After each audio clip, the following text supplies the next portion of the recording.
আসসালামু আলাইকুম। আজকে হচ্ছে যে আমাদের যে দুটো গরু আছে, একটা হচ্ছে কুরবানির গরু আর একটা হচ্ছে মোটাতাজার জন্য, মানে যেটা আমরা বিক্রি করবো কুরবানিতে। তো দুইটাকে ক্যাটাফক্স করবো আর দুইটা এস সুপার করবো। যদিও আমরা ক্যাটাফক্সের পাশাপাশি এমানোভেট অথবা বায়ানলটা করি, কিন্তু আজকে আসলে বাজারে পাই নাই, যার কারণে আর দুইটা এস সুপারটা নিয়ে আসলাম। এটাও কাজ করে মোটামুটি ভালো। তো প্রথমেই আসলে সর্বপ্রথম পানি একটু গরম করে নেওয়ার পরে সিরিজটা পরিষ্কার করে নেবো, কারণ এটা আসলে সিরিজটা পরিষ্কার করা খুবই গুরুত্বপূর্ণ। যদিও আমরা প্রত্যেকবার ইঞ্জেকশন দেওয়ার পরে পরে সিরিজটা পরিষ্কার করে নিই, নিয়ে তারপর রেখে দিই। তারপরও আসলে এটা পরিষ্কার করা অতি গুরুত্বপূর্ণ, কারণ জীবাণু থাকতে পারে। আর গরম পানিতে আপনারা সবসময় সিরিজটা পরিষ্কার করে নেবেন। প্রথমেই আসলে আপনারা যখন ক্যাটাফক্সটা দেবেন, এটা একটু ঝাঁকি দিয়ে নেবেন, তাহলে অনেক ভালো হবে। আমি হচ্ছে যে প্রত্যেকটা গরুকে 10 ml করে ক্যাটাফক্স দেবো আর 10 ml করে ভিটা সুপারটা দেবো।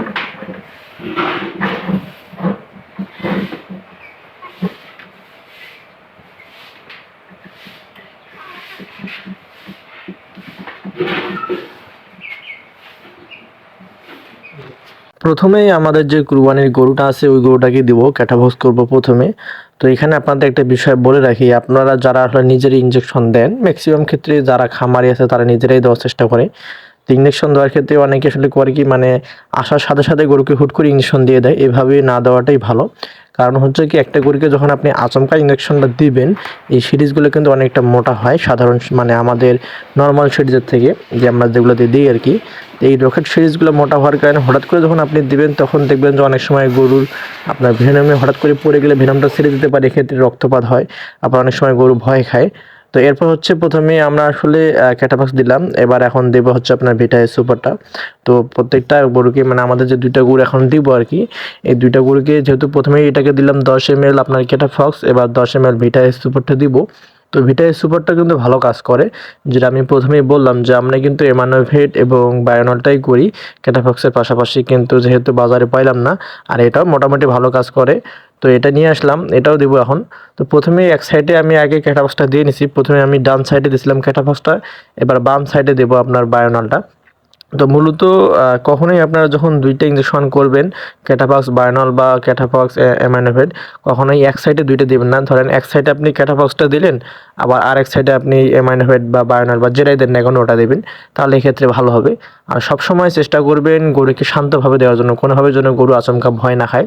তো প্রথমে আমরা ওই গরুটা, কুরবানি গরুটাকে দিয়ে নিলাম। এবার হচ্ছে যে আমাদের যে মানে বিক্রি করার জন্য যে গরুটা আছে, যেটা আমরা মোটা করে বিক্রি করে দেবো কুরবানি দিয়ে, ওটাকে ক্যাটাফক্স করব।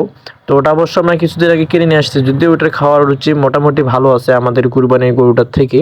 তারপর ওটাকে দিব, কারণ যেহেতু হাতে সময় কম, আর একটু খাওয়ার রুচি ভালো হলে ভালো হবে। আর তার একটু শরীরটা দুর্বল দুর্বল মনে হচ্ছে। তো এই গরুটাকে এখন হচ্ছে ক্যাটাফক্স করব। এটা হচ্ছে প্রথমে আমি ওর যে ডান দিক আছে, ও ডান দিকে দেবো।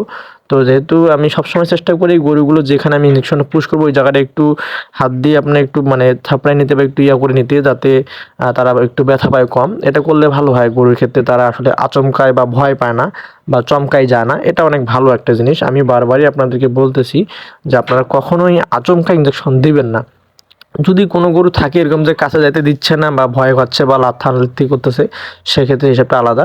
তো যেহেতু প্রথমে আমি ক্যাটাফক্সটা দিয়ে নিলাম, এবার হচ্ছে আপনার ভিটা এস সুপারটা দেবো। এটাকেও আমি 10 ml করে দিচ্ছি।